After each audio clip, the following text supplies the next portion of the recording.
అందుకని ప్రార్థన విత్తనాలు విత్తుదాం, అద్భుతమైన గొప్ప కార్యాలు చూద్దాం.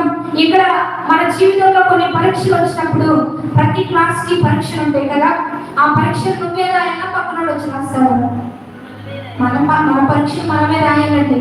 ఎంతో మంది వచ్చి చెప్తారు, మేమున్నాం అంటారు, మేము ప్రార్థిస్తాం, ధైర్యంగా రాయంటారు కదా. తల్లిదండ్రులు ఉన్న అమ్మ వెళ్ళి నీ ఎగ్జామ్ నువ్వే రాయాలంటారు, అవునా కదా? మన తల్లిదండ్రులు మన పరీక్షలు రాస్తారా? ఎవరు మన పరీక్ష ఎవరు రాయరు, పక్క నుండి కొంచెం మనల్ని బలపరుస్తారు అంతే.